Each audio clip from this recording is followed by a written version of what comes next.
Et oui, bonjour, la communauté de coups critiques, c'est encore moi, Pépé, et on se retrouve aujourd'hui pour une seconde et dernière vidéo portant sur les zines indépendants et leur financement lors du mois de février.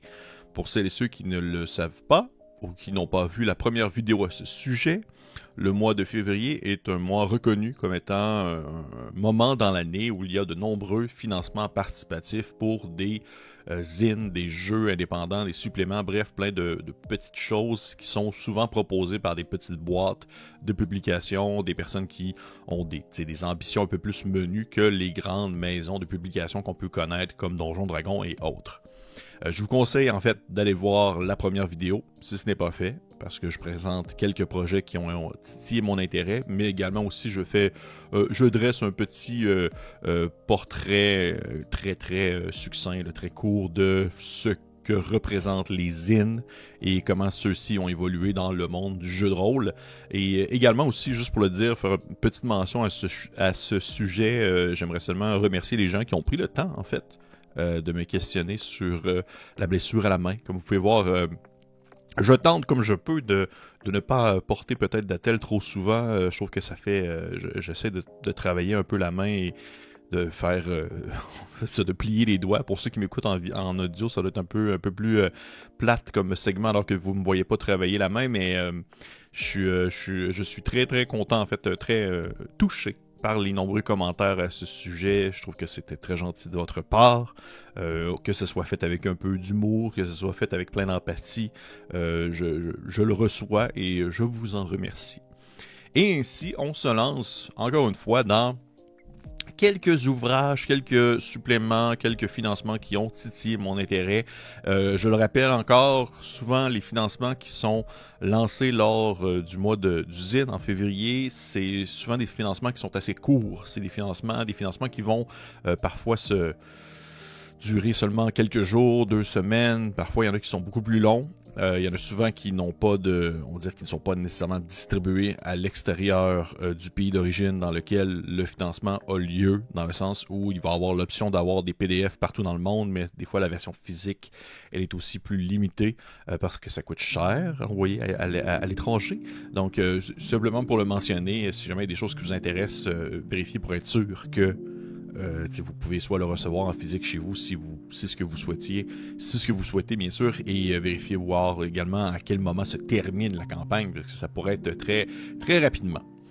Je pense que même dans les projets que j'ai mentionnés dans la dernière vidéo, il y en a déjà qui sont terminés. Donc ça y va dans un quart de tour, comme on dit. Donc on débute ainsi cette fois-ci avec un premier projet qui a tiré mon intérêt pour cette seconde moitié du mois de février, parce que j'ai fait 2 vidéos, parce qu'il y a beaucoup de choses à présenter. Il y a The White Horse of Low Vale. C'est un scénario de type horreur folklorique, c'est neutre, c'est pas associé à aucun système précis. C'est bien sûr, ça peut être adapté au système d'horreur de votre choix. Ça a l'objectif de vraiment stimuler, en quelque sorte, l'imagination du maître de jeu en intégrant une certaine forme d'improvisation via des descriptions atmosphériques, décrivant des descriptions avec l'aide des images qui sont présentées dans le module en soi. Visuellement, ça torche. Visuellement, c'est de toute beauté, du moins de ce que j'ai pu voir pour l'instant. Il n'y a rien qui est fait avec intelligence artificielle. Tout est fait à la main, ou du moins avec un support humain derrière. On n'en sait pas trop encore sur ce qu'est le scénario plus en profondeur, si ce n'est que c'est parfait également pour intégrer des idées des personnages au courant de l'aventure en soi, dans le sens où vous pouvez, vous baser sur les mystères et les différentes, rencontres et possibilités que offre le scénario de base, mais il y a toujours la possibilité également d'intégrer des idées provenant des personnages ou en lien avec l'histoire des personnages.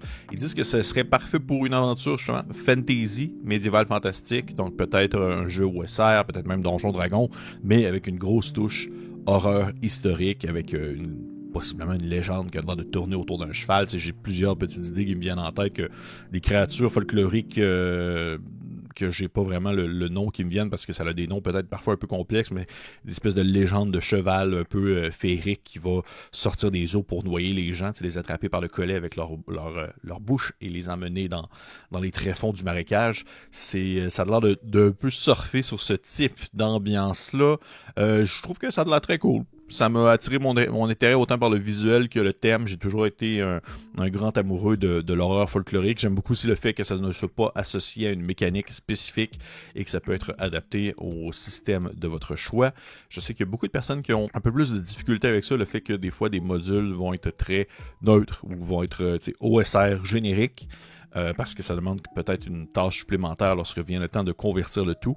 Mais à mon sens, je trouve que c'est pertinent. Je trouve que ça a j'ai le plaisir, pour ma part, j'ai le plaisir de faire une espèce de conversion entre les modules, entre les différentes manières de faire et voir un peu où se situe le juste milieu, même si des fois ça va être débalancé, même si des fois je vais avoir mal fait un calcul, des choses comme ça. Je trouve que ça demeure intéressant. Reste à voir qu'est-ce que ça va donner au final. Moi, ça a titillé mon intérêt. Je pense que ça serait peut-être pertinent un jour que je fasse une vidéo sur on va dire les différentes méthodes pour convertir d'un système à un autre, comment utiliser un système de jeu plus neutre et l'adapter au système de votre choix. Ça serait complexe parce que je trouve que c'est difficile à expliquer et à présenter, puis ça demande beaucoup de support visuel, j'ai l'impression, parce qu'il y a beaucoup de choses à présenter, surtout dans la conversion, mais ça pourrait peut-être être intéressant éventuellement. Donc, oui.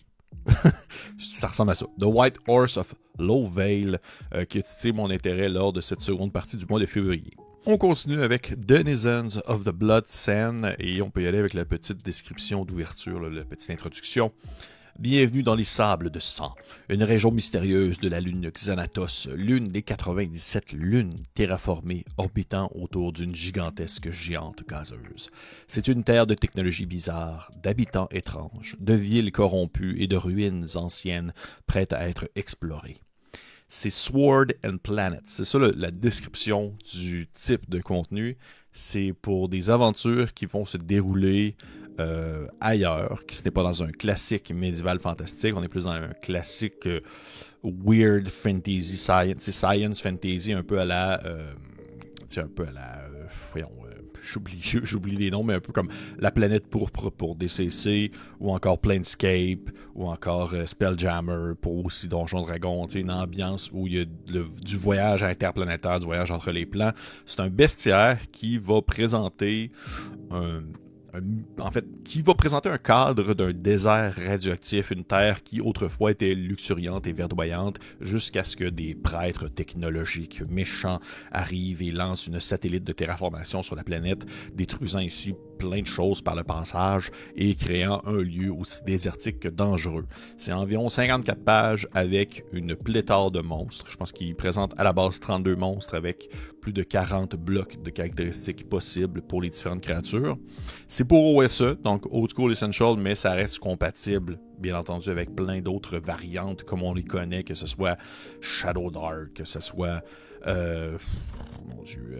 la première version de Donjon Dragon, BX, que ce soit même à un certain point, vous pouvez l'adapter pour Donjon Dragon 5e si vous le souhaitez vraiment.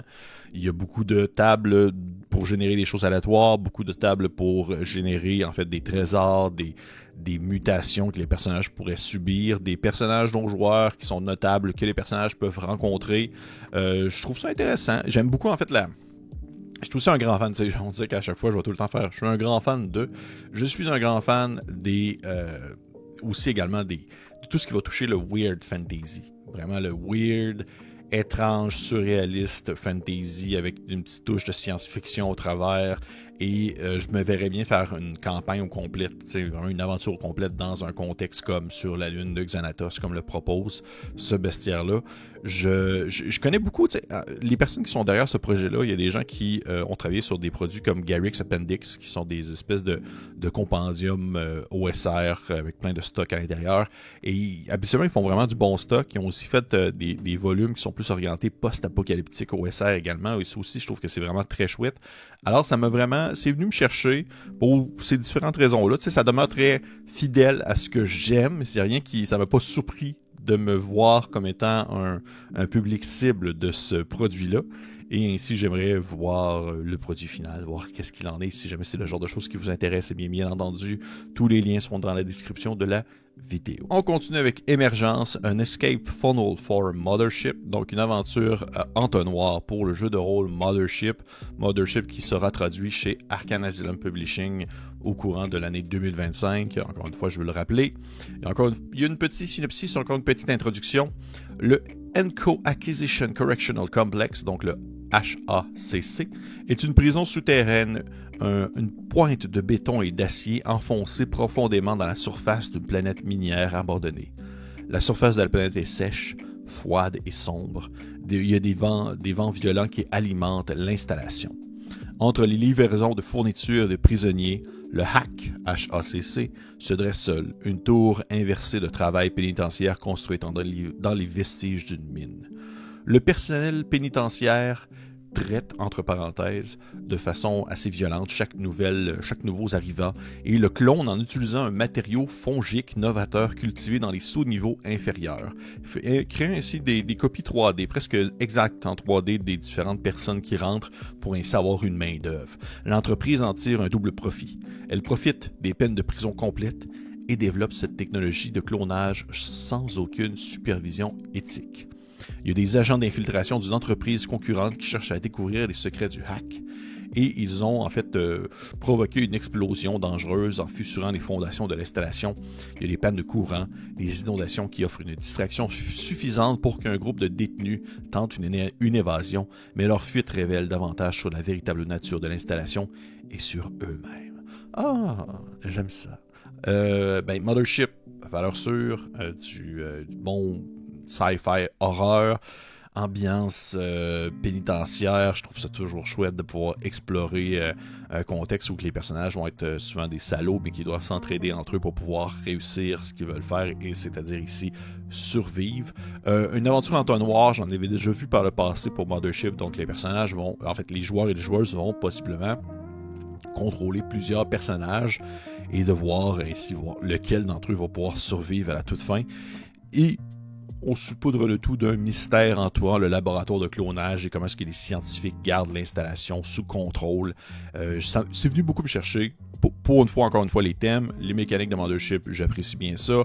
J'aime en fait beaucoup tout ce que vont faire les gens autour de Mothership, autant sur le forme que sur la fond, parce qu'encore une fois, sur la fond, on s'entend, ça reste un peu les mêmes thèmes, horreur, science-fiction, secret de méga corporations, mais sur la forme, je vais le faire apparaître à l'écran un peu pour les gens qui m'écoutent. Il y a tout le temps une touche très particulière et très distincte pour les modules de Mothership qui sont indépendants. En bref, un visuel qui concorde avec la trame de l'histoire et qui, en mon sens, va tout simplement aider à l'immersion dans l'aventure.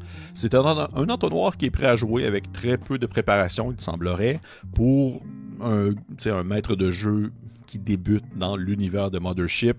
Il y a des détails sur les gardes de la prison, sur les différents techniciens scientifiques qui travaillent dans la prison. Il y a des nouvelles horreurs qui sont présentées, qui peuvent transformer l'environnement autour des personnages, même après que ceux-ci soient morts, peut-être même contrôler des gens morts avec des fungus, on ne sait jamais, quelque chose un peu à la de Last of Us. Là.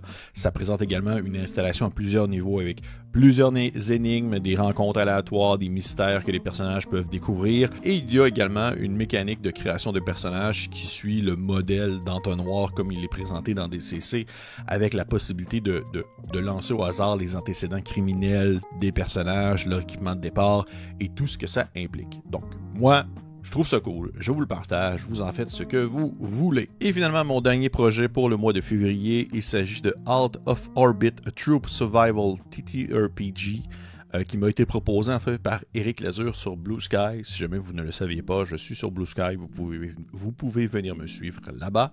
Je partage surtout des trucs en lien avec le jeu de rôle, majoritairement, on s'entend, que ce soit avec coups critiques ou de façon plus personnelle. Et j'ai eu beaucoup de plaisir, j'aime beaucoup à date ce que propose la plateforme. Et d'ailleurs, justement, c'est sur celle-ci que Éric Lazure me fait part de Out of Orbit, et que je salue au passage, en fait, Éric, qui est un correcteur, fait de la révision de jeux de rôle, il a publié également, et il me fait part de ses différentes attentes pour le mois des zines, et Out of Orbit en faisait partie. Je l'avais vu passer. J'avais vu passer le financement à quelques reprises sur certains réseaux, puis je m'étais pas plus attardé sur la chose parce que Je sais pas trop pourquoi. On va dire juste la prémisse visuelle, l'espèce de le visuel d'entrée sur la page du financement ne m'attirait pas plus que ça, mais quand j'ai pris le temps de vraiment lire la campagne en soi, j'ai trouvé que ça avait l'air très intéressant. La prémisse est la suivante. Égarés bien loin de leur trajectoire, sans espoir de secours immédiat, la survie est primordiale. Vous devez construire votre camp, explorer une planète et endurer la menace imminente des différentes formes de vie. Out of Orbit, c'est un jeu de rôle de survie en troupe pour 3 à 6 joueurs et un maître de jeu. Et là, c'est là le petit quelque chose qui est intéressant, c'est que vous prenez collectivement contrôle d'un groupe de survivants. Donc, tout le monde contrôle le groupe de survivants, l'équipage passager d'un vaisseau spatial qui s'est écrasé sur un monde inexploré et alien. Ça utilise un système de jeu qui se nomme Entwine RPG. Ça met l'accent sur la collaboration, l'improvisation et le travail d'équipe. Le jeu se déroule à travers un cycle dynamique de missions dangereuses et de moments de repos essentiels pendant que vos survivants vont collecter des ressources, découvrir les mystères et affronter la tension croissante au sein d'une communauté fracturée. Est-ce que vous allez vous unir? Est-ce que vous allez vous séparer? Ou au contraire, est-ce que vous allez peut-être même vous adapter à votre nouvelle réalité?